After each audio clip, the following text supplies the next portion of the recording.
India Pakistan സംഘർഷവുമായി ബന്ധപ്പെട്ട അഭിപ്രായ പ്രകടനങ്ങളിൽ പ്രവർത്തക സമിതി അംഗം ശശി തരൂരിന് ശക്തമായ താക്കീത് നൽകി കോൺഗ്രസ് നേതൃത്വം.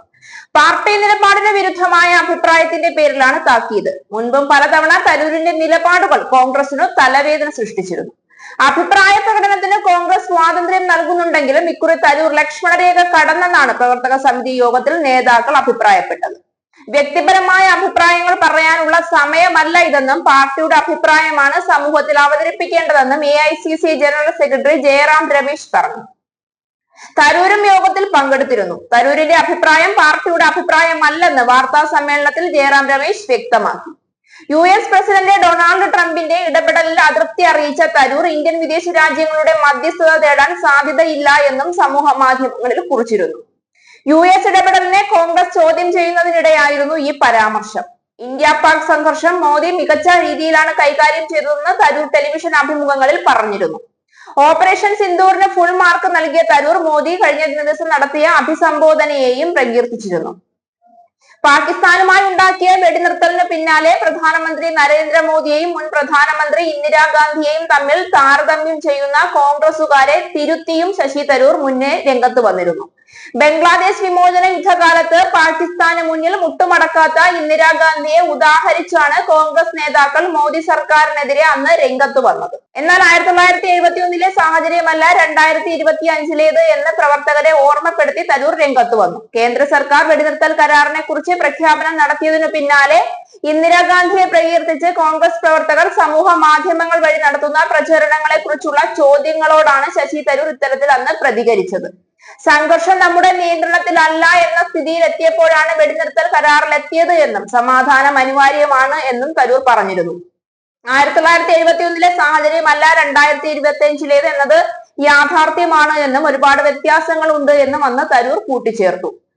എത്ര പേർ മരിച്ചുവെന്ന് പൂഞ്ചിലെ ജനങ്ങളോട് ചോദിച്ചു നോക്കൂ എന്ന് പറഞ്ഞ തരൂർ, യുദ്ധങ്ങൾ നമ്മൾ അവസാനിപ്പിക്കണമെന്ന് ഞാൻ പറയില്ല, അത് തുടരേണ്ട സാഹചര്യങ്ങൾ ഉണ്ടെങ്കിൽ തീർച്ചയായും മുന്നോട്ട് കൊണ്ടുപോകുമെന്നാണ് പറഞ്ഞത്. എന്നാൽ മുന്നോട്ട് കൊണ്ടുപോകേണ്ട രീതിയിലുള്ള ഒരു യുദ്ധമല്ല ഇത് എന്നും ഭീകരരെ പാഠം പഠിപ്പിക്കുകയായിരുന്നു നമ്മുടെ ആവശ്യമെന്നും തരൂർ കൂട്ടിച്ചേർത്തു. അത് പഠിപ്പിച്ചു കഴിഞ്ഞു എന്നും ശശി തരൂർ പറഞ്ഞു. 26 നിരപരാധികളുടെ ജീവനെടുത്ത പഹൽഗാം ഭീകരാക്രമണത്തിന് കാരണക്കാരായ ഭീകരരെ സർക്കാർ കണ്ടെത്തുക തന്നെ ചെയ്യുമെന്നും അത് അനിവാര്യമാണ് താനും. എന്നാൽ അതൊരു രാത്രി കൊണ്ട് ചിലപ്പോൾ സംഭവിക്കില്ല, ചിലപ്പോൾ മാസങ്ങളോ വർഷങ്ങളോ വേണ്ടി വന്നേക്കാം.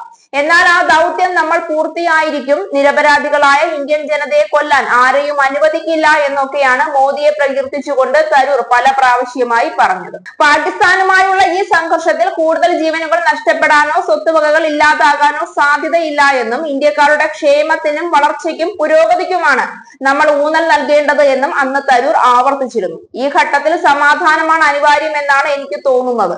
1971 മഹത്തായ ഒരു വിജയമായിരുന്നു. ഓരോ ഇന്ത്യക്കാരനും അതിൽ അഭിമാനിക്കാം. ഉപഭൂഖണ്ഡത്തിന്റെ ഭൂപടം തന്നെ ഇന്ദിരാഗാന്ധി മാറ്റിവരച്ചു. എന്നാൽ സാഹചര്യങ്ങൾ തികച്ചും ഇന്ന് വ്യത്യസ്തമാണ്. പാകിസ്ഥാനിലെയും സാഹചര്യം അന്നത്തേതുപോലെ അല്ല.